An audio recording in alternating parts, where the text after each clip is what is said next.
अपने जीवन में संकल्प लीजिए कि अमीर बनना है, गाड़ी बनना है, बंगला खरीदना है, नेम फेम दौलत शोहरत सब चाहिए। ये संकल्प लीजिए। जो भी आप काम करते थे संकल्प लीजिए। एक बहुत ही आलसी व्यक्ति था, वो संकल्प नहीं लेता था, तो उसकी पत्नी ने कहा कि आप संकल्प लीजिए ज़बरदस्ती। और उसके एक गुरु आए हुए, बोला संकल्प लीजिए। तो उसका एक दुकान रहता था, बोला कि ये गधा को जब तक मैं नहीं देखूंगा, वो संकल्प लिया कि ये गधा उसके द्वार के सामने ठीक एक गधा रखा था बंधा हुआ। तो बोला ये गधा को जब तक नहीं देखूंगा मैं खाऊंगा नहीं, ये संकल्प लिया। तो डेली आता था, दुकान खोलता था, वो गधे को देखता था तब वो खाता था। फिर डेली आता था, हर रोज का ये रूटीन हो गया उसका।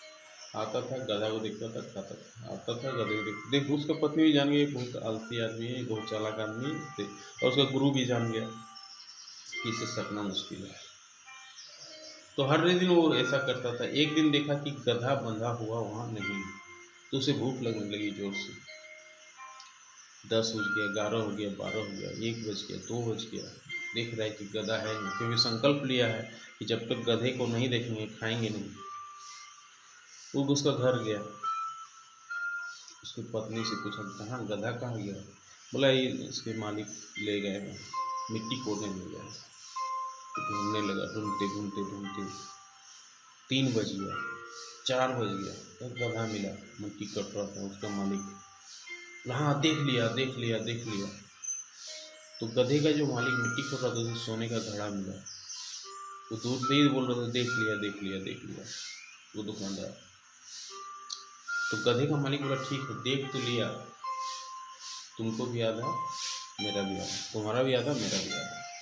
तो सोने का जो सिक्का मिला था उसे गड्ढा खोदते खोदते, तो उसको भी आधा मिल गया और उसको भी आधा मिल गया। तो संकल्प में इतनी ताकत होती है कि गधे को देखने वाला व्यक्ति भी सोना खा जाता है, अमीर बन जाता है। संकल्प लेना जरूरी है।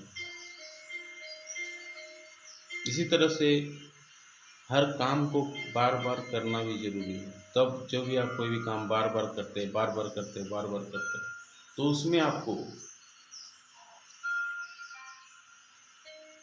माहिर हो जाते हैं उस काम में।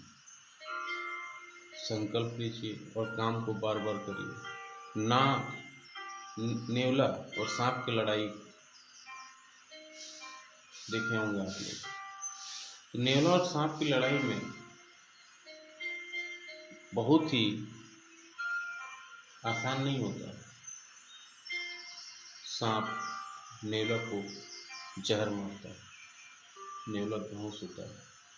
नेवला जाता है नागदमती के पास, एक जड़ी बूटी है, उसको सुनता है, फिर आता है, फिर नाग के पास आता है, फिर नाग जहर मारता है, फिर जाता है नागदमती के पास, फिर अपने आप को रिचार्ज करता है, फिर आता है नेवला, फिर लास्ट में नेवला नाग को खा जाता है, नेवला नाग को मार देता है।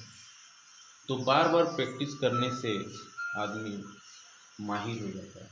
जिस तरह से नेवला अचानक नहीं सीख लेता है सांप को मारना, तो उसके पीछे कड़ी मेहनत होती है, नागदमती होती है।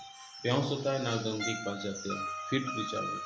तो charge recharge, charge discharge, charge discharge, ये जब बार बार होता है तो ट्रांसफॉर्मर मोड बन जाता है आदमी। फिजिक्स के लोग इसको जानते हैं। कोई भी मशीन जब बार बार चार्ज होगा, फिर डिस्चार्ज होगा, फिर चार्ज होगा, डिस्चार्ज होगा, तो वो ट्रांसफॉर्मर का रूप ले लेता है। तो नाग और सांप की कहानी से ये सीखना चाहिए, गधा और दुकानदार की कहानी से संकल्प सीखना चाहिए, नाग और नेवले की कहानी से ये सीखना चाहिए कि हमें बार बार रिहर्सल करना चाहिए, बार बार हमें चार्ज और डिस्चार्ज होना है, और फिर हमें चार्ज होना है। बार बार हमें कोई भी काम करने से सफलता मिलती है। तो सफलता के 3 सबसे मेन जो कारण है वो है, कोई भी काम करो उसमें बार बार रेगुलर करते रहो, प्रैक्टिस करते रहो, प्रैक्टिस करते रहो, नाग और नेवले की तरह। तो आप उसे नाग को मारने जान जाओगे, सांप को मारने जान जाओगे। दूसरा, कोई भी संकल्प लो तो उसे पूरा करो, संकल्प करते रहो करते रहो करते रहो। संकल्प पूरा होगा।